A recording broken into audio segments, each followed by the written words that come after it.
अस्सलाम वालेकुम। मेरा नाम डॉक्टर फ़ारा सादिक है और इस वक्त मैं लाहौर जनरल हॉस्पिटल में हेड ऑफ डिपार्टमेंट के तौर पे काम कर रही हूँ, मेडिसिन यूनिट 3 में। आज हम बात करेंगे गर्ड पर या मैदे में तेज़ाबियत पर। आज जो बहुत ज़्यादा कॉमन एक प्रॉब्लम है लोगों के अंदर, मैदे की तेज़ाबियत, उसके हवाले से बात करूँगी। और उसकी जो सबसे ज़्यादा बड़ी वजह होती है वो ये होती है कि जो खुराक की नाली के आखिर में एक दरवाज़ा होता है जो कि बाज़ औक़ात इतना प्रॉपर तरीके से, ठीक तरीके से बंद नहीं हो पाता। तो जब खुराक नीचे जाती है मैदे में तो वो दरवाज़ा अगर प्रॉपर बंद हो रहा हो तो वो खुराक वापस नहीं आती, लेकिन कुछ लोगों के अंदर जो है वो दरवाज़ा सही से काम नहीं कर रहा होता। लिहाजा खुराक जो होती है वो मैदे से खुराक की नाली में वापस आती है और उसके साथ तेज़ाब, जो नेचुरल कुदरती तेज़ाब आपके मैदे में होता है, वो भी वापस आता है। इसी वजह से इस प्रॉब्लम को हम अपनी इस्तिलाह में तो गर्ड कहते हैं, लेकिन इसकी वजह जो है वो ये होती है। और ऐसे मरीज़ों को जो है एक तो जलन होती है सीने के अंदर, दूसरा ये होता है कि बाज़ औक़ात जो है वो खाना जो उन्होंने खाया होता है वो डकार के साथ मुंह के अंदर वापस आता है और उसके साथ बहुत ज़्यादा थूक पैदा होती है ताकि उस तेज़ाब के असर को थोड़ा ज़ायल किया जाए। वो कुदरती जो है वो चीज़ होती है। तो इसका जो हल है वो ये होता है कि इस प्रॉब्लम का, जो कि बहुत कॉमन है, कि आप थोड़ा थोड़ा खाना खाएं, ठीक है, और उसको आप बेशक कई दफ़ा खाएं। यानी अगर दिन में हम 2 दफ़ा खाते हैं पाकिस्तानी लोग, तो हम उसको 4 या 6 दफ़ा कर सकते हैं, लेकिन वो खाना जो है वो थोड़ी मिकदार में होना चाहिए।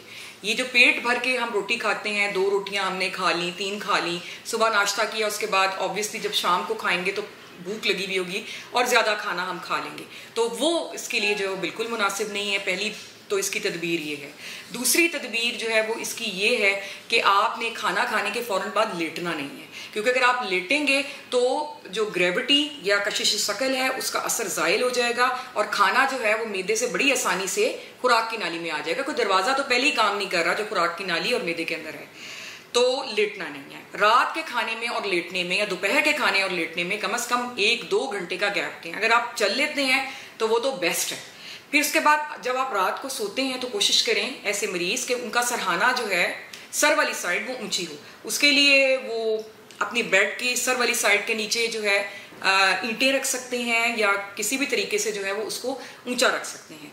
तो चौथी बात जो मैं करूंगी इसके लिए वो ये है कि कोशिश ये करें कि जो स्पाइसी खाने हैं या मसालेदार खाने हैं और ये जो फिजी ड्रिंक्स हैं, इनका इस्तेमाल कम से कम करें, क्योंकि स्पाइसी खाने के नतीजे में जो तेज़ाब, कुदरती तेज़ाब हमारे मैदे में होता है वो ज़्यादा बनता है। तो जब वो ज़्यादा बनेगा तो ऑब्वियसली खुराक के साथ जब वो तेज़ाब ऊपर आएगा तो अलामात भी इसकी ज़्यादा होंगी। ये 4 चीज़ें करने से आप काफ़ी हद तक जो है वो बेहतर हो जाएंगे। लेकिन इसके लिए दवाइयाँ भी हैं जो आपको हेल्प करती हैं, लेकिन दवाइयाँ जो हैं उनका रोल आप मेरे एक्सपीरियंस में या मेरी ओपिनियन में जो है वो 30% से ज़्यादा नहीं है। 70% जो है वो आपकी लाइफस्टाइल मॉडिफिकेशन है।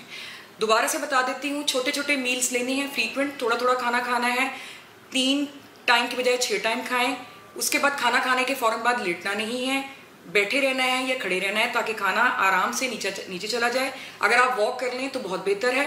सर वाली साइड ऊंची रखें, मसालेदार चीज़ों से और फिजी ड्रिंक्स जो है उससे परहेज करें, ठीक है। अगर इन तमाम चीज़ों के बाद भी आपको फ़र्क नहीं पड़ रहा तो ऐसी दवाइयाँ हैं जो कि खुराक की नाली जो है उसकी हरकत को तेज़ करती हैं और खाने को जो है वो नीचे ले जाने में हेल्प करती हैं। इसके अलावा कुछ ऐसी दवाइयाँ भी हैं जो तेज़ाब की जो प्रोडक्शन है या जो वो पैदा होता है उसको कम करती हैं, लेकिन उसका रोल सिर्फ 30% है। उम्मीद है कि ये आपके काम आएगी ये वीडियो।